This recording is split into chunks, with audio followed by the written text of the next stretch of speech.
मध्यस्थी मधले ते आता खूप बिघडलीत मधले. आणि ती नारदापासूनची परंपरा आहे मध्यस्थी. सचिनराव ऐका, इकडे बा थोडं राहिलं आपलं, नीट ऐका, अर्धवट ऐकू नका. नारदांना बोलवलं, म्हणले नारदा मला भगवान विष्णूशी लग्न करायचं, मी काय करू? नारद म्हणले रुंदी आंघोळी केली का त्याची झाली मेकअप करून. या जन्मात कसं काय शक्य आहे? त्याला 16,001 बायका आहे आणि तू चालली परत लग्न करायला, या जन्मात शक्य नाही. रुंदा म्हणली नारद पटकन सांगतो का नाही, टाइम झालाय, मी काय करू? नारद म्हणले अरण्यात जा, त्याची तपश्चर्या कर, त्याला प्रसन्न करून तुझं कारण सांग जा. रुंदा अरण्यात आले. नीट ऐका इकडे बा, तुळशीची माळ का घालायची? देवाला तुळस का प्रिय आहे याच्याकरता. रुंदा अरण्यात गेली, तपश्चर्या करू लागली. पण बामणे आणि पाहुणे ऐकून ठेवा, एखादी गोष्ट जर आपल्या नशिबात सटवीनं लिहिलेली नसेल तर तुम्ही किती प्रयत्न करा मिळणारच नाही. पण एखादी गोष्ट जर तुमच्या नशिबात सटवीनं लिहिलेली असेल तर जास्त प्रयत्न करायची गरज नाही. थोडा धक्का दिला, प्रयत्न केला की ती गोष्ट तुम्हाला मिळते. या जन्मात रुंदीला भगवान विष्णू मिळणारच नव्हते, म्हणून ती ध्यान करायची विष्णूचं, समोर यायचे गणपती बाप्पा, सोंडीवाला बाबा, गणपती पुढे यायची. मग तिनं गणपतीची उपासना चालू केली. नीट बा इकडे बा. मग ती गणपतीला म्हटली, मग गणपती प्रसन्न झाले. बोला काय इच्छा आहे? काही नाही, मला तुमच्याशी लग्न करायचे. गणपती म्हणले क्या बोलती तू? आता क्या बोलू मी? अगं मला 2 बायका आहे बाई, रिद्धी आणि सिद्धी, त्यांना कुठं नेऊन सोडू? तू चालली परत लग्न करायला, माझा सासरा असा डेंजर आहे. मी जर तुझ्याशी लग्न केलं तर सकाळपर्यंत मी दिसणार सुद्धा नाही, पेपरलाच बातमी येईल सकाळी गणपतराव असं. ऐका नाही, ऐका नाही, या जन्मात शक्य नाही. रुंदा म्हटली मी लग्न करील तर तुमच्याशीच करील. भैया हे वाक्य तेव्हापासून आहे, मी लग्न करील तर तुमच्याशीच करील. ते मध्ये मध्ये लोप पावलं होतं, पण इंस्टाग्राममुळे परत फोकस लावला. मी लग्न करील तर तुमच्याशीच करील. असा राग आला गणपतीला. गणपती म्हणले रुंदी तू किती प्रयत्न केला तरी या जन्मात मी तुला माझी बायको म्हणून स्वीकारणार नाही. आणि तुला ऐक म्हटले, तुला माझा शाप आहे, तुला राक्षस नवरा मिळेल. का? तुझं शरीर कामांध झालंय, तुझं शरीर राक्षसी वृत्तीनं भरलेलं आहे, तुला माझा शाप आहे, तुला राक्षस नवरा मिळेल. परिणाम जालंधर नावाच्या राक्षसाशी तिला लग्न करावं लागलं. हा राम, जालंधर हा राक्षस होता आणि रुंदा ही पतिव्रता होती. तिच्या पातिव्रत्याचा फायदा घ्यायचं ठरवलं वासुदेवराव, मिलिंदराव ऐका, सचिन दादा. तिच्या पातिव्रत्याच्या बळावर त्यांनी पाताळ जिंकला, मृत्यूलोक जिंकला, स्वर्गावर चाल करून गेला. सगळे देवी देवता घाबरले. आता काय करायचं? याने जर आपल्याला जिंकलं तर आपण याचे दास आणि हा आपला बॉस, राक्षसी वृत्ती माजेल. आता काय करायचं? सगळे गेले भगवान विष्णूकडे. भगवान विष्णू म्हणले तिकडं तिकडं तुमचं चालू द्या, याचं काय करायचं मी पाहतो. त्यांचं युद्ध चालू ठेवलं. भगवान विष्णूंनी शेम टू शेम, हुबेहूब सेम टू सेम जालंधराचं रूप घेतलं आणि आला रुंदेकडे. रुंदे चाल आरती आणि मला वळायला. तिला वाटलं माझा नवरा चाला. साधूशी न कळे दुर्जनाची बुद्धी. साधूला सगळ्या जगाचं मन कळतं, पण दुर्जनाच्या मनात काय चाललं हे कळत नाही. तिला वाटलं माझा नवरा आहे. आली ना आरती घेऊन. इकडे बा, आरती ओवाळू लागली. वरती युद्ध चालू आहे. जोपर्यंत रुंदेचं पातिव्रत्य शाबूत होतं तोपर्यंत तो कोणालाच हारत नव्हता, कोणालाच आवरत नव्हता जालंधर. सगळे देव थप्पी झाले. पण भगवंताला जेव्हा ती आरती ओवाळू लागली, म्हणजे ते जालंधर रूपात असलेले भगवंताला रुंदा आरती ओवाळतीये. तिला वाटलं माझाच नवरा आहे, आता माझ्याकडे पहा. अशी आरती ओवाळता ओवाळता भगवान विष्णूंनी काय केलं, तिच्या हाताला हळवा स्पर्श केला. परपुरुषाचा स्पर्श झाला आणि रुंदेचं पातिव्रत्य जागेवर नष्ट झालं आणि वरती युद्धात जालंधर मारल्या गेला. माझा नवरा मेलाय आणि त्याला देवानीच मारलाय कपट वृत्तीनं. हे जेव्हा रुंदीला समजलं सचिनराव, तेव्हा रुंदीला लई वाईट वाटलं. रुंदा मनाच्या मनात म्हणली मला याच्याशी लग्न करायचं होतं पण झालं नाही. पण ज्याच्या बरोबर झालं त्याच्या बरोबर मला देवानी नीट राहून दिलं नाही. तिला राग आला, जगायचंच नाही बोलली. तिनं जालंधराच्या चितीत उडी मारली. त्या जाळात दोघांची राख एकत्र झाली आणि काही दिवसांनी त्या राखीतून एक रोपटं वरती आलं. तिचं नाव तुळस. भगवान विष्णू गेले निलेश महाराज आणि ते रोप उपटलं आणि वैकुंठात घेऊन गेले आणि सांगितलं तुळशे काय आठवतं का? नाही, थांब आठवल. डोक्यावर हात ठेवला भगवान विष्णूनी तुळशीच्या, आणि मग तिला आठवलं, तेने अंजन गुण्ये दिव्य दृष्टी झाली. तिला मागल्या जन्मातलं ज्ञान झालं. देवा मी तर रुंदा, हो मला तुमच्याशी लग्न करायचं होतं, हो पण झालं नाही का? तुझं पुण्य कमी पडलं बाळा.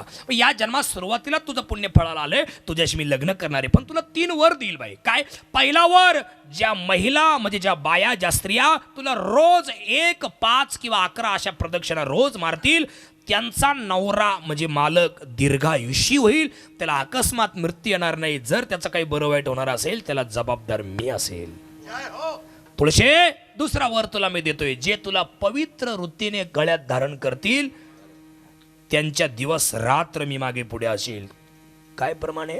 ऊर्ध्व पुंड्र भाळ, कंठी शोभे माळ, कापीजे कळीकाळ तया भेने. आणि तिसरा वर दिला, तुळशे आजपासून आपल्या दोघांचं लग्न लागल्याशिवाय बाकीचे लग्न लागणार नाही. तेव्हापासून नेम आहे, तुळशी विवाह झाल्याशिवाय बाकीचं लग्न लागत नाही. आहे का नाही? म्हणून तुळशी माळ गळा. आता गोपी चंदन टिळा, गोपी चंदन टिळा. राम ऐका, जय हो. इकडे लक्ष द्या प्रवाशांनो, इकडे लक्ष द्या. गाडी नंबर 1 2 2 5 4 6 7. तसं प्रिय श्रोत्यांनो, माझ्याकडे लक्ष द्या. 5 मिनिटं थांबायचं आपल्याला. ऐका, भगवान विष्णू, ऐका नाही, आणि पुढचं ऐका. ज्या वेळेला भगवान कृष्ण गोकुळ सोडून न सांगताच आपल्यावरती प्रेम करणाऱ्या गवळणींना न सांगता मथुरेत निघून गेले, द्वारकेचे राजे झाले. त्या गोपिकांना त्यांची लय आठवणीची, खूप रडायच्या त्या गोपिका. रडल्या रडल्या, तिथं कोसळल्या, तिथंच जग सोडलं त्यांनी. पण डोळ्यातून पडणाऱ्या पाण्यानं ती जमीन ओली झाली होती. आणि मग भगवान कृष्ण पुढे द्वारकेचे राजे झाले. आणि मग त्यांनी भगवद्गीता सांगितली. काय? धर्मक्षेत्रे कुरुक्षेत्रे समवेत उत्सवः ममकः पांडवः चैव किम कुर्वत संजय यत्र योगेश्वर कृष्ण यत्र पार्थो धनुर्धरः तत्र श्री विजयभूतिर्ध्रुवाणि तिर्मतिर्मम. संपली भगवद्गीता. भगवद्गीता सांगितली. आणि मग जेव्हा द्वारकेचे राजे झाल्यानंतर सहज भगवंताला आपल्यावरती प्रेम करणाऱ्या गोपिकेंची आठवण झाली. आणि मग भगवान निघाले आणि आले, मथुरेत आले. आणि जेव्हा गोकुळात आले, मथुरेत नाही गोकुळात आले, आणि कोणीतरी सांगितलं, तुमच्यावरती प्रेम करणाऱ्या गोपिका जर तुम्हाला पाहिजे असतील तर चला आमच्या बरोबर. आणि त्या जागेत आणलं. सांगितलं, देवा हीच ती जागा, तुमच्यावरती प्रेम करणाऱ्या गोपिकेंच्या डोळ्यातून पडणाऱ्या पाण्यानं ओली झालेली ही जमीन आहे. इथंच त्यांनी देह ठेवलाय. भगवंताने लोटांगण घातलं त्या जागेशी, आणि ती माती घेऊन कपाळाला लावली, रडू लागले आठवणीनं. आणि रडून रडून सांगू लागले, जो कोणी ही माती कपाळाला लावील तो मला प्रिय होईल. तुळशी माळगळा, गोपी चंदन टिळा. आता हृदय कळवळा वैष्णवांचा. माझ्या वैष्णव लोकांबद्दल जो मनात प्रेम बाळगील तो मला सदैव प्रिय असेल. विठोबा रखुमाई,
तुळशी माळगळा, गोपी चंदन टिळा, हृदय कळवळा वैष्णवांचा. अजून कोण आवडते? आषाढी कार्तिकी पंढरीची वारी. आषाढी म्हणजे पंढरपूरची आणि कार्तिकी म्हणजे आळंदीची नाही. आषाढी पंढरपूरची, कार्तिकी सुद्धा पंढरपूरची. जे नित्यनेमाने करतील ते मला प्रिय होतील. ऐसा ज्यांचा नेम तो देवा परम पूज्य जगी. कीर्तन आपलं संपलंय. 10 मिनिटं बरोबर बाकी आहे. बरोबर 11ला कीर्तन थांबलेलं असेल. मायक लक्ष द्या. जाताना माझ्या 6 गोष्टी घरी घेऊन जा.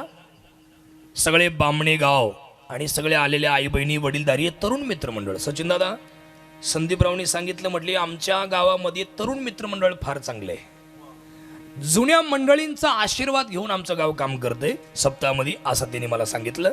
सगळ्या तरुणांना मी वंदन करतो, मनापासून सगळ्या आई बहिणींना वंदन करतो. सचिनराव, फार चांगलं नियोजन तुम्ही केलंय. सगळ्या कीर्तनकारांची यादी तुम्ही भरली. माझंही नाव तुमच्या डोळ्यापुढं आलं. खूप धन्यवाद. चांगल्या माणसांच्या भेटी तुमच्यामुळं झाल्या. तुम्हाला धन्यवाद देतो. जाताना 6 गोष्टी घरी घेऊन जा. पहिली गोष्ट, कधीच कोणाचं ऋण ठेवू नका. कधीच कोणाची हत्या करू नका. कधीच कोणाशी वैर ठेवू नका. श्रीमंतीचा अजिबात गर्व होऊन देऊ नका. विद्वत्तेचा अजिबात गर्व होऊन देऊ नका. सौंदर्याचा कधीच अहंकार होऊन देऊ नका. या 6 गोष्टी घरी घेऊन जा. संपलं आपलं कीर्तन. कधीच कोणाशी वैर ठेवायचं नाही. वैर म्हणजे भांडण, दुश्मनी. का बरं? हे कलियुग आहे आणि कलियुगाचा वारा उलटा फिरलाय. इथे नास्तिक लोकांचा सन्मान चालू आहे आणि जे चांगलं वागतात त्यांना लई त्रास आहे. बोला. जे नीच वागतात, नास्तिक वागतात, त्यांचा सन्मान चालू आहे आणि जे वाईट वागतात, आपलं जे चांगलं वागतात, त्यांना लई त्रास आहे. इथं कोण कुठं कसा कधी काटा काढील सांगताच येत नाही. कधीच कोणाशी वैर ठेवायचं नाही. आणि एक वाक्य लय खवटे पण गोड करून घ्या. म्हणजे कसं, 2 किलो शेंगदाणे जर तुम्ही दुकानातून आणले चिंतामणराव, त्याच्यातला एक शेंगदाणा जर खवट लागला तर तुम्ही सहन कराल की नाही? 2 किलो शेंगदाणे चांगले, एखादा खवट गेला काय प्रॉब्लेम आहे सहन करायला? का तुम्ही अख्खे शेंगदाणे परत नेऊन द्याल? नाही ना. तसं माझ्या 2 तासाच्या कीर्तनातून एखादा खवट वाक्य तुम्हाला सहन करायला काय प्रॉब्लेम आहे? हा, जय हो. ऐका, ते खवट वाक्य असं आहे, आपलं वाटुळं करणारे, नीट ऐका, आपलं वाटुळं करणारे, आपल्याला त्रास देणारे, आपल्याला छळणारे, आपल्याला मागं खेचणारे, आपल्याविषयी जळजळ करणारे बाहेरची माणसं नसतात, आपल्या जवळचीच माणसं असतात. हा, लई जवळ कोणाच्या जाऊ नका आणि लई लांब कोणाच्या राहू नका. लई जवळ जाल तर खूप रडाल आणि लई लांब राहाल तर कायमचे वाळीत पडाल. त्याच्यामुळे दुरून डोंगर साजरे असं जीवन आयुष्यभर जगा. दादा, तुम्हाला खरं सांगतो, छत्रपती संभाजी महाराजांचा घात करणारी माणसं काय बाहेरची होती काय? त्यांच्या घरातलेच 3 जण होते. त्यांची सावत्र आई आणि त्यांच्या बायकोचे 2 भाऊ गणोजी आणि कान्होजी, या 3घांनी मिळून संभाजी महाराजांचा घात केला होता. काय बोलायचं दादा? अजून सांगू तुम्हाला, 2.5 वर्षाचे होते संभाजी महाराज तर आई वारली, पण महाराजांना काही वाटलं नाही. का? अखंड स्थितीचा निर्धारू श्रीमंत योगी जिवंत होता. अर्थात शिवाजी महाराज जिवंत होते, पाडासारखा धिप्पाड दाद्या जिवंत होते, त्यामुळे काही वाटलं नाही. थरा थरा महाराष्ट्र हलत होता. आहे का नाही? कोणाचे चालबळू चालत नव्हते अजिबात. तुकोबारांच्या कीर्तनाला येऊन बसत शिवाजीराजे. किती कार महाराज, काही वाटलं नाही संभाजीराजांना. आई वारली काही नाही वाटलं. पण 21 वर्षाचे जेव्हा झाले संभाजीराजे, तेव्हा रयतेच्या राजांनी जगाचा निरोप घेतला आणि मग मात्र आतमधून कोलमडले संभाजीराजे. खचले, तुटले. माझी आई वारली, माझा बापही गेला, आता कोणाचा मला आधार आहे? कोणीच नाही राहिलं मला. पण हंबीररावजी मोहिते, संभाजी महाराजांचे मामा, आणि बहिर्जी नाईक, या दोघांनी मिळून संभाजीराजांना लढण्यासाठी आधार दिला. बहिर्जी नायकाने वेगवेगळ्या भूमिका करून महाराजांना लढण्यासाठी बळ दिलं आणि हंबीररावजी मोहिते महाराजांचे सख्खे मामा, त्यांनी आधार दिला. महाराज कोणी या जगात नाही कोणाचं. पण ज्या वेळेला ऐका लढण्याची वेळ आली, बायांनो, तुमच्या आबरू रक्षणाची वेळ आली, तुमच्या कुंकू रक्षणाची वेळ आली, माझ्या बापानं निर्माण केलेल्या स्वराज्याला उजाळा देण्याची वेळ आली, धर्माचं रक्षण करण्याची वेळ आली, तर बायकोच्या भावांनी घात केला. काय बोलायचं दादा? किती वाईट वागतात लोक जवळचे. अजून पुढे ऐका, ते संगमेश्वरून ओढ आणलं होतं महाराजाला. नगर जिल्ह्यामध्ये बहादूरगड आहे, तिथं आणलं. हाताला सकळदंड बांधले, पायाला सकळदंड बांधले. 180 डिग्री सेल्सिअस उकळण्याची शेवटची स्टेप. खळा पाणी उकळून संभाजी महाराजांच्या अंगावर ओतलं होतं. बटाट्यासारखे उकडले होते संभाजी महाराज, बटाट्यासारखे. बटाटा कसा उकडतो आई ताई, तिसऱ्या शिट्टीतला बटाटा कसा उकडतो तसे उकडले ते संभाजी महाराज. हालचाल करायला चान्स नाही ना प्रेम दादा. पायाला साखळ दंड सचिनराव, हाताला साखळ दंड, चान्स काय. आता थंडी सुरू आहे, संध्याकाळी झोपताना आपण व्हीटर लावून झोपतो, कॉईल. सकाळी उठल्या उठल्या ती कॉईल काढतो, 2-4 बादल्या ओततो, तेव्हा आपण आंघोळ करतोय. इथं चान्स नाही ना. पायाला साखळ दंड, हाताला साखळ दंड. शेवटची खळा उकळी येऊ दिली आणि त्यांच्या अंगावर ते पाणी ओतलं. बोल, धर्म बदलतो की नाही. माझ्या बापानं निर्माण केलेलं स्वराज्य आहे. माझा बाप ताट मारेनं गेलाय, त्याची आबरू रस्त्यावर टाकून मी जाऊ शकत नाही. मेलो तरी चालेल, पण धर्मांतर होऊ देणार नाही. महाराज अजून तुम्हाला पुढे जाऊन सांगतो, ऐका. बटाटा कसा सोलता आई तुम्ही, उकडलेला बटाटा कसा सोलता, अशी कातडी, तशी कातडी ओढायची, अशी दोन्ही हाताने धरून कातडी ओढायची संभाजी महाराजांच्या अंगाची. अख्खे कातडी काढले अंगाचे, शरीराचे. लाल टमाट्यासारखे संभाजी महाराज दिसत होते, लाल आतल्या आतडे. यांनी पुढचा प्रयोग केला सचिनराव. काय प्रयोग केला? मिठाचं पाणी करून अंगावर ओतलं. काय बोलायचं दादा, किती नीच वागतात जवळची माणसं आपल्या. ज्याच्यावर तुम्ही अतिविश्वास टाकता ना, तोच मागं पुढे तुमची निंदा करीत असतो, तेच लोक तुमचा घात करतात. ऐकून ठेवा, जो प्रामाणिक राहतो ना ताई, त्याची किंमत लोकांना कळत नाही हो. पण जो बोलण्यात लबाड, विश्वासघातकी, तोंडावर एक बोलतो, माग एक बोलतो, कामापुरता जवळ येतो, काम झालं का गरज संपून वैद्य मरो, असे जे राहतात ना भैया, त्यांचीच किंमत सध्या समाजात जास्त आहे. पण ध्यानात ठेवा, कटू सत्य जरी असलं तरी पण ते कधी पराजित होत नाही. एक ना एक दिवस ते उघड होतच. आणि असं उघड होतं दादा, तेव्हा आपली किंमत डायरेक्ट 0% होऊन जाते. पदरात पडतो तो फक्त पस्तावा. त्याच्यामुळे कधीच प्रामाणिकपणाला तढा जाऊ देऊ नका आणि कोणाचा विश्वासघात करू नका. गाढवाला तुम्ही किती ज्वलावा, तो लातच मारतो. कुत्र्याला तुम्ही किती सांभाळा, तो चावतोच. तसे आपल्या आजूबाजूला सुद्धा अशी काही काही माणसं आहेत, सगळे पालेले पाहुणे. त्यांना तुम्ही किती जीव लावा, त्यांच्यावर तुम्ही किती प्रेम करा, ते लायकीच दाखवतात. यांच्यापेक्षा विंचू परवडला. विंचू एकदाच नांगी मारतो, हे पावली नांग्या मारून माग खेचतात. विंचवाची नांगी पैसा दुर्जन सर्वांगी. विंचवाच्या फक्त नांगीत विष आहे, पण यांच्या नसात विष भरलेलं आहे, हे आपल्याला मागं खेचतात. संभाजी महाराज ऐका, यांनी पुढचा प्रयोग केला. नख काढले संभाजी महाराजांचे, नख काढले. किती वाईट अवस्था आहे. कांदा कापता कापता जर एखादं थोडं लक्ष असं पांगलं, बोर्ड जर कापलं तर तुम्हाला झोप येते का रात्री? दिवसभर काम लागतं गोड. यांनी नख काढले हो, रोज एक नख काढायचे, रोज. 39 दिवस कार्यक्रम चालू होता, अत्याचार. नंतर यांनी लाल सळाया केल्या, लाल सळाया अशा तापवल्या, लाल बुंद सळाया तापवल्या, डोळ्यात खुपसल्या. हे दृश्य पाहून जीवाचा जीवलग सखा, शेवटच्या श्वासापर्यंत लढणारा आणि साथ देणारा कवी कलश नावाचा जीवलग सखा जाग्यावर त्यांनी जीव सोडला. का? माझ्या मालकाचा निर्दय अंत मी माझ्या डोळ्यांनी पाहू शकत नाही. ते चित्रपट जो आलाय ना तो छावा, त्याच्यामध्ये ते चुकीचं दाखवलं, तेवढं त्याला मागं नेलंय असं काहीच नाही. ती कादंबरी वाचा छावा, जाग्यावर त्याने जीव सोडला. माझ्या मालकाचा असा निर्दय अंत मी माझ्या डोळ्यांनी नाही पाहू शकत. गेला तो. त्याच्यानंतर यांनी जीभ तोडली सचिनराव. काय बोलायचं दादा, किती घात करतात जवळची माणसं. जीभ तोडली, तुकडे तुकडे करून समोरच्या गंगेत फेकले हो. आणि जो कोणी या तुकड्यांना हात लावेल त्याचे सुद्धा असेच तुकडे करण्यात येईल. महार समाजाच्या माणसाने, माफ करा कळण्याकरता महार बोललो, हरिजन समाजाच्या माणसाने लय उपकार हा त्या लोकांच्या आपल्यावर, ध्यानात ठेवा. वैर तो धरू नका त्यांच्याशी. हरिजन समाजाच्या माणसाने ते तुकडे तुकडे गोळा केले. जिकडं रस्ता मिळेल मिलिंदराव तिकडे घेऊन पळायचा. अजून पुढे सांगू तुम्हाला, वडू आणि तुळापूर नावाचं एक गाव आहे पुणे जिल्ह्यात. मध्ये फक्त इंद्रायणी नदी आडवी आहे. आळंदीहून जी नदी येते ना, ती नदी आडवी आहे. तिथं ते तुकडे आणले. अख्ख्या गावाने मिळून, ऐकणारे वारकरी, युट्यूब चॅनलच्या माध्यमातून ऐकणारे सगळे पाहुणे ऐकून ठेवा. आणि तुम्ही सुद्धा गाव, बामणे गाव, तुकडे तुकडे शिवले आणि प्रेत तयार केलं आणि संभाजी महाराजांना समाधी दिली. म्हणून त्या गावाला आडनाव शिवले आहे. काय आडनाव आहे त्या गावाला? शिवले आडनाव आहे. अजून तुम्हाला सांगतो पुढं, तिथं माझं कीर्तन होतं सचिन दादा, संदीपराव, तिथं पुण्यस्मरणाचं माझं कीर्तन होतं आणि ते शिवल्यांचंच होतं. त्यांना म्हटलं तुमचं असं आडनाव शिवले हा काय प्रकार. आणि मग त्यांनी मला सांगितलं आमच्या गावच्या लोकांनी मिळून महाराजांचं प्रेत शिवलंय म्हणून आम्ही शिवले. आणि आजही आमच्या गावचे लोक महाराजांच्या सुतक पाळतात 1 महिना.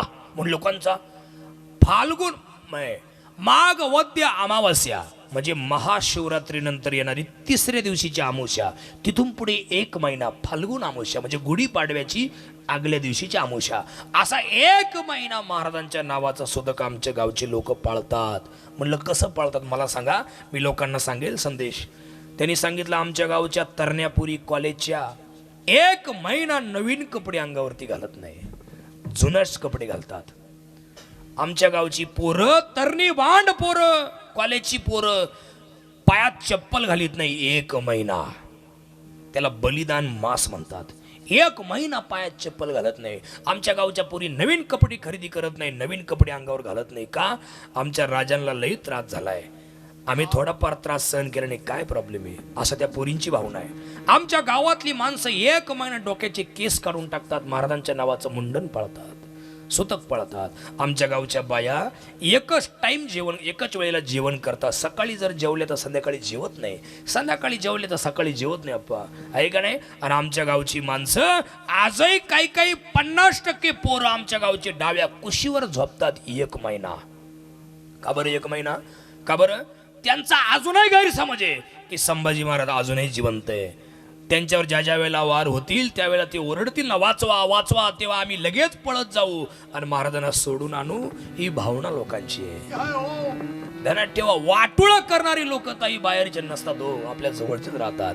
त्याच्यामुळे कधीच कोणाच्या जवळ जाऊ नका आणि कोणाच्या लांब राहू नका. दुरून डोंगर साजरे असं जीवन जगा, आयुष्यभर सुखी राहाल. विठ्ठल विठ्ठल.